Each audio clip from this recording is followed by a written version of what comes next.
Hi ಸಲಾಮಲೈಕುಮ್. Night 8:30 ಆಯಿತು. 8:15 ಆಯಿತು. ಮಗ ಬರೀತಾ ಇದ್ದಾನೆ. ಇಲ್ಲಿಂದನೇ ವ್ಲಾಗ್ ಸ್ಟಾರ್ಟ್ ಮಾಡಿಕೊಂಡೆ. ಮಾರ್ನಿಂಗ್ ಒಂದು ಹಾಕಿದ್ದೆ, ಮತ್ತೊಂದು ವ್ಲಾಗ್ ಸ್ಟಾರ್ಟ್ ಮಾಡಿಕೊಂಡೆ. ಸೊ ಈಗ ಮೊನ್ನೆ ಹಬ್ಬದ ದಿನ ಸ್ವೀಟ್ಸ್ ಎಲ್ಲ ಮಾಡಿದ್ದು ತಿಂದಂಗೆ ಅನಿಸ್ಲಿಲ್ಲ. ಯಾಕೆಂದರೆ ತುಂಬಾ ಕಮ್ಮಿ ಆಯಿತು. ಅಂದರೆ ತುಂಬ ಜನ ಬರ್ತಾರಲ್ವ, ಎಲ್ಲರೂ ತಿಂದಾಗ ನಮಗೆ ಸಾಲಲಿಲ್ಲ. ಸೊ ಹಾಗಾಗಿ ನಾನು ನನ್ನ ಬ್ರದರೆಲ್ಲ ಮಾಡೋಣ ಅಂಥೇಳಿ ಒಂದು ಜಾಮೂನ್ ಮಾಡ್ಕೊಂಡ್ವಿ. ನೈಟ್ ನಾನು ಮಾಡಿದೆ. ಸೊ ಎಲ್ಲರೂ ಮಕ್ಳಿಗೂ ಇಷ್ಟ ಅಲ್ವಾ, ಸೊ ಹಾಗಾಗಿ ಮಾಡಿಕೊಂಡೆ. ಮತ್ತು ಥಿಕ್ಕಾಗಿ ಮಟನ್ ಗಸಿ ಮಾಡಿಕೊಂಡೆ. ಅಜ್ಜಿಯವರೆಲ್ಲ ಮಾಡ್ತಾರಲ್ಲ ಆ ಟೈಪಲ್ಲಿ. ಇದು ಚಪಾತಿಗೆ ಪರೋಟ ತುಂಬ ಟೇಸ್ಟ್ ಆಗುತ್ತಿದ್ದು ಅಂಥದ್ದು ಮಾಡಿಕೊಂಡೆ. ಬಟ್ ನಾನು ರೈಸ್ ಮಾಡಿದ್ದಿದ್ದು. ಮಧ್ಯಾಹ್ನ ಬೇಳೆ ಸಾರು ಮಾಡಿದ್ದೆ ಮತ್ತು ಸೊಪ್ಪು ಸಾರು ಮಾಡಿದ್ದೆ. ಯಾಕೆಂದರೆ ನಮ್ಮಲ್ಲಿ ತರಕಾರಿ ಸಾರಿಗಿಂತ ಬೇಳೆ ಸಾರು ಇದು ದೊಡ್ಡವನಿಗೆ ತುಂಬ ಇಷ್ಟ. ಸೊ ಹಾಗಾಗಿ ಅದು ಮಾಡ್ಕೊಂಡಿದ್ದೆ. ಸೊ ಮತ್ತಿಲ್ಲಿ ಜಾಮೂನೆಲ್ಲ ಮಾಡಿ ಮುಗೀತು. ಬೆಳಗ್ಗೆ ಅಕ್ಕಿ ಹಾಕ್ಕೊಂಡಿದ್ದೆ, ಉದ್ದಿನಬೇಳೆನೂ ಹಾಕಿ ಅದು ರುಬ್ಬಿಡೋಣ ಅಂಥೇಳಿ. ಮತ್ತು ಇದು ನಂದು ಊಟ ಇವತ್ತಿಂದು. ಒಂದು ಜಾಮೂನು, ರೈಸು. ಮತ್ತು ನೈಟ್ ಈಗ ಮಲ್ಗೋಕ್ಕೆ ಟೈಮ್ ಆಯಿತು. ಇನ್ನೇನು ಮಕ್ಕಳೆಲ್ಲ ಮಲಗಿದ್ರು. ಈಗಾಗಲೇ 11 ಆಯಿತು.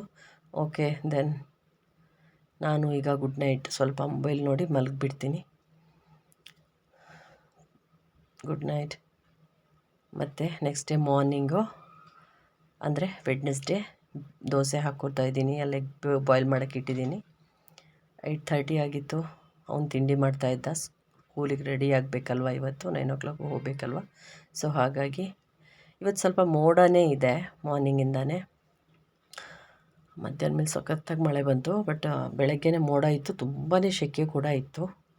ಸೊ ಹಾಗಾಗಿ ಸರಿಯಾಗಿ ಮೋಡ, ಇನ್ನೇನು ಮಳೆ ಬರುತ್ತಂತಲೇ ನಂಗೆ ಅನಿಸ್ತಾ ಇತ್ತು. ಸೊ ಹಾಗಾಗಿ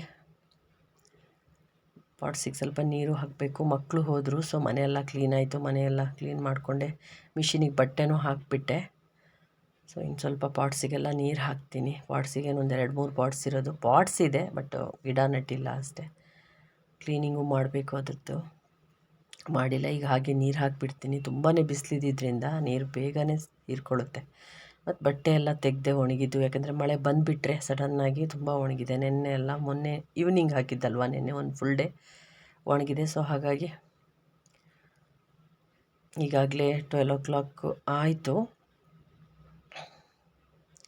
ಅಡುಗೆ ಎಲ್ಲ ಇದೆ, ಅನ್ನನೂ ಇದೆ, ಸಾರು ಇದೆ. ಮಗ ದೊಡ್ಡವನು ಮಧ್ಯಾಹ್ನ ಬರ್ತಾನೆ ಶಾಪಿಂದ. ಸೊ ಅವ್ನು ಬಂದು ಊಟ ಮಾಡ್ಕೊಂಡು ಹೋಗ್ತಾನೆ. ಸೊ ಬಟ್ಟೆ ಎಲ್ಲ ಹಾಕಿ ಅದಕ್ಕೆ ಅಡುಗೆ ಎಲ್ಲ ರೆಡಿ ಇದೆಯಲ್ಲ, ಇನ್ನೇನು ಬೇಳೆ ಸಾರು ಅದು ಇದೆಲ್ಲ ವೇಸ್ಟ್ ಆಗುತ್ತೆ. ಮಧ್ಯಾಹ್ನ ಅದೇ ತಿನ್ನೋಣ ಅಂತೇಳಿ ನೈಟಿಗೆ ಫ್ರೆಶ್ಶಾಗಿ ಮಾಡ್ಕೊಳ್ಳೋಣ ಅಂದ್ಕೊಂಡೆ. ಈಗಾಗಲೇ ಒಂದು 3:30 ಆಗಿತ್ತು ಅನಿಸುತ್ತೆ. ಸ್ವಲ್ಪ ಹೊತ್ತು ಕೂತು ರೆಸ್ಟ್ ತೊಗೊಂಡು ಊಟ ಎಲ್ಲ ಮಾಡಿ ನಂತರ ನಮಾಜ್ ಮುಗಿಸ್ಕೊಂಡು ಒಂದು 4 ಮೇಲೆ ಬರ್ಬೇಕಾದ್ರೆ ಹನಿಯಾಗಿ ಮಳೆ ಸ್ಟಾರ್ಟ್ ಆಗಿದೆ ಆವಾಗ. ಸೊ ಒಂದು ಹನಿ ಬೀಳ್ಬೇಕಾದ್ರೆ ನನಗೆ ಹನಿ ಬೀಳ್ಬೇಕಾದ್ರೆ ನಂಗೆ ಒಂಥರ ಚಳಿ ಅನಿಸ್ತಾ ಖುಷಿ ಆಯಿತು. ಸೊ ಅನಾನಸ್ ಒಂದು 4 ದಿವಸದಿಂದ ಪೈನಾಪಲ್ ನಮ್ಮ ಮನೇಲಿ ತುಂಬ ಕಟ್ ಮಾಡ್ಬೇಕಾದ್ರೆ ನನಗೆ ಯೋಚನೆ ಮಾಡಿಲ್ಲ ನಾನು ತಿನ್ನೋದಾ ಇಲ್ಲ ಏನು ಮಾಡೋದು ಅಂತ. ಬಟ್ ತುಂಬಾ ಸ್ವೀಟ್ ಇತ್ತು. ಸೊ ಹಾಗಾಗಿ ಒಂದು ಪುಡ್ಡಿಂಗ್ ಮಾಡೋಣ ಅಂಥೇಳಿ ರೈಸ್ ಆ್ಯಂಡ್ ಪೈನಾಪಲ್ ಹಾಕಿ ಒಂದು ಪುಡ್ಡಿಂಗ್ ಮಾಡ್ಕೋತೀನಿ.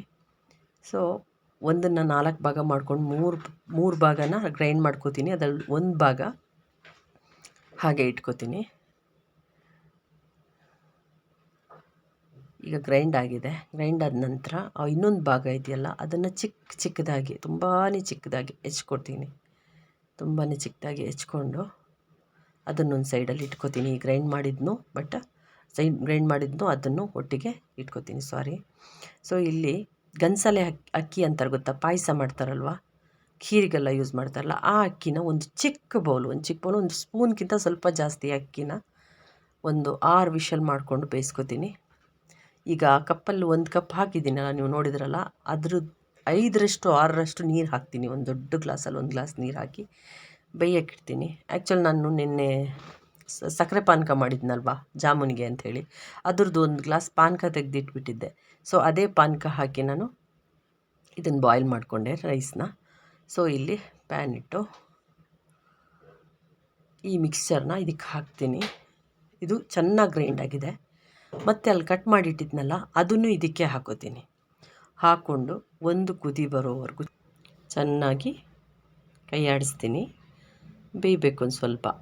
ನಂತರ ಅದಕ್ಕೆ ಸಕ್ಕರೆ ಆ್ಯಡ್ ಮಾಡ್ಕೋತೀನಿ.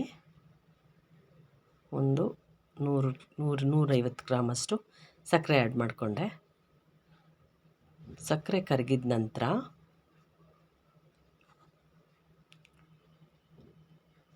ಅದಲ್ಲಿ ಬಿಸಿ ಹಾಕಕ್ಕೆ ಬಿಟ್ಟು, ಇಲ್ಲಿ ನಾನು ಚೈನಾ ಗ್ರಾಸ್ ಇದೆಯಲ್ವ, ಚೈನಾ ಗ್ರಾಸು ಅದನ್ನು ಸ್ವಲ್ಪ ಕುದಿಸ್ಕೊತೀನಿ ಪ್ಲೇಟಲ್ಲಿ ಹಾಕಿಡೋಕ್ಕೆ. ಇದಕ್ಕೆ ವೆನಿಲಾ ಎಸೆನ್ಸ್ ಕೂಡ ಸ್ವಲ್ಪ ಆ್ಯಡ್ ಮಾಡ್ಕೋತೀನಿ. ಬೇಕಾದರೆ ಹಾಕ್ಕೊಳ್ಳಿ, ಆಪ್ಷನಬಲ್. ಇದು ಗಾರ್ನಿಷಿಂಗ್ ಹಾಕ್ತೀನಿ ಅಷ್ಟೇ. ಮತ್ತು 2-3 ಬಟ್ಲು ಸರಿಯಾಗಿ ತುಪ್ಪ ಹಾಕ್ಕೊಂಡು ನಂತರ ಮಿಲ್ಕ್ ಮೇಡ್ ಒಂದು 2-3 ಸ್ಪೂನಷ್ಟು, ಅದೇ ನಾನೀಗ ತುಪ್ಪ ಹಾಕಿದ್ನಲ್ಲ ಅದರಲ್ಲೇ ಒಂದು 2-3-4 ಸ್ಪೂನಷ್ಟು ಮಿಲ್ಕ್ ಮೇಡ್ ಹಾಕ್ಕೊಳ್ಳಿ. ಎಷ್ಟು ಜಾಸ್ತಿ ಹಾಕ್ತಿರೋ ಅಷ್ಟು ಟೇಸ್ಟಾಗಿರುತ್ತೆ. ಸೊ ಇಲ್ಲಿ ಈಗ ಫ್ರೆಶ್ ಕ್ರೀಮ್ ಹಾಕ್ಕೋತೀನಿ. ಈ ಬಟ್ಲಲ್ಲಿ ಒಂದು ಅರ್ಧದಷ್ಟು ಫ್ರೆಶ್ ಕ್ರೀಮು ಮತ್ತು ಮಿಲ್ಕು, ಯಾವ ಮಿಲ್ಕ್ ಆದರೂ ಆಗುತ್ತೆ, ರಾ ಮಿಲ್ಕ್ ಆದರೂ ಆಗುತ್ತೆ. ಅದು ಹಾಕ್ಕೊಂಡು ಚೆನ್ನಾಗಿ ಕುದಿಯೋಕ್ಕೆ ಬಿಡಿ. ಅದು ತಳ ಬಿಡಬೇಕಷ್ಟು ಚೆನ್ನಾಗಿ ಕುದೀಲಿ. ಒಂದು 5-10 ನಿಮಿಷದಷ್ಟು ಚೆನ್ನಾಗಿ ಕುದೀಲಿ. ಅಂದರೆ ಆಮೇಲೆ ಅದು ತುಂಬ ಗಟ್ಟಿ ಆಗ್ತಾ ಬರುತ್ತೆ ನೋಡಿ, ಹೀಗೆ ಇನ್ನೂ ಗಟ್ಟಿ ಆಗಬೇಕದು. ನಂತರ ಒಂದು ಬೌಲಿಗೆ ಹಾಕೋತೀನಿ. ಹೀಗೆ ನಿಮಗೆ ಯಾವ ಶೇಪಲ್ಲಿ ಬೇಕು, ಹೇಗೆ ಬೇಕು ಹಾಗೆ ಮಾಡ್ಕೋಬೋದು. ನಾನು ಹೀಗೆ ಹಾಕ್ಕೋತೀನಿ. ಸ್ವಲ್ಪ ದಪ್ಪವಾಗಿ ಹಾಕ್ಕೋತೀನಿ ಲೇಯರು. ನಂತರ ಇಲ್ಲಿ ಇದು ರೆಡಿ ಮಾಡ್ಕೋತೀನಿ.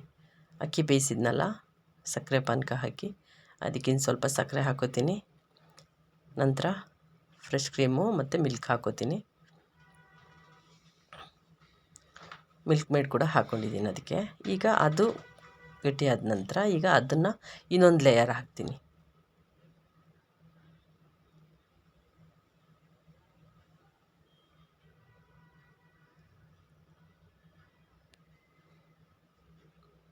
ಎಷ್ಟು ಲೇಯರ್ ಬೇಕಾದ್ರೆ ಮಾಡ್ಕೋಬೋದು. ನಾನು 2 ಲೇಯರ್ 3 ಲೇಯರ್ ಮಾತ್ರ ಮಾಡ್ಕೊಂಡಿದ್ದೀನಿ. ನೆಕ್ಸ್ಟ್ ಮತ್ತೆ ಅದೇ ಪೈನಾಪಲ್ಲಿಂದು ಮಿಕ್ಸ್ ಇದೆಯಲ್ಲ ಅದನ್ನು ಮತ್ತೊಂದು ಲೇಯರ್ ಮಾಡ್ಕೋತೀನಿ. ಇದ್ರ ಮೇಲೆ ನಾನು ಈಗ ನೋಡಿ ಇದು ಸೆಟ್ಟಾಗಿದೆ. ಸೆಟ್ಟಾದ ನಂತರ ನಾನು ಚೈನಾ ಗ್ರಾಸ್ ಮಾಡಿಟ್ಟಿದ್ನಲ್ವ, 5 ನಿಮಿಷಕ್ಕಾಗಲೇ ಅದು ಇದಾಗಿತ್ತು. ಸೊ ಅದನ್ನು ಚೆನ್ನಾಗಿ ಕಟ್ ಮಾಡಿ ಚಿಕ್ಕದಾಗಿ ಇದ್ರ ಮೇಲೆ ಗಾರ್ನಿಷಿಂಗ್ ಹಾಕ್ತೀನಿ. ನಾನು ಹೇಳಲ್ಲ ಎಷ್ಟು ಟೇಸ್ಟಾಗಿತ್ತು ಅಂಥೇಳಿ. ಮಕ್ಕಳು ಸ್ಕೂಲಿಂದ ಬರ್ಬೇಕಾದ್ರೆ ರೆಡಿ ಇತ್ತು, ತುಂಬ ಚೆನ್ನಾಗಿತ್ತು, ತುಂಬಾ ಟೇಸ್ಟ್ ಆಗಿತ್ತು.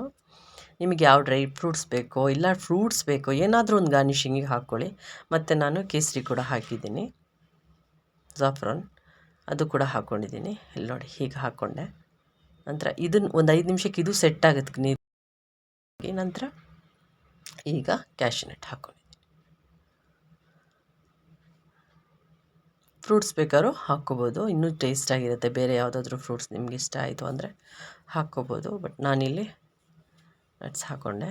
ಸೊ 1 ಅವರ್ ಫ್ರೀಸ್ ಮಾಡ್ತೀನಿ ಸೆಟ್ ಆಗಲಿಕ್ಕೋಸ್ಕರ. ನಂತರ ನೋಡಿ ಹೇಗಿದೆ ಅಂಥೇಳಿ, ಎಷ್ಟು ಚೆನ್ನಾಗಿ ಬಂದಿತ್ತು ಅಂತ ಹೇಳಿದ್ರೆ ತುಂಬಾ ಟೇಸ್ಟಾಗಿತ್ತು. ನೀವು ಮಾಡಿ ನೋಡಿ ಎಷ್ಟು ಟೇಸ್ಟ್ ಆಗುತ್ತೆ, ಎಷ್ಟು ಚೆನ್ನಾಗಿತ್ತು ಅಂಥೇಳಿ.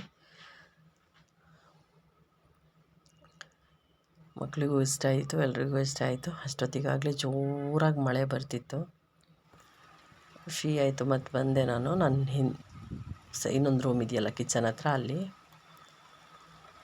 ಇದು ಕಾಡು ಹೂವು. ಬಟ್ ಆ ಪ್ಲೇಸಲ್ಲಿ ತುಂಬ ಚೆನ್ನಾಗಿ ಕಾಣಿಸುತ್ತೆ ಅದು.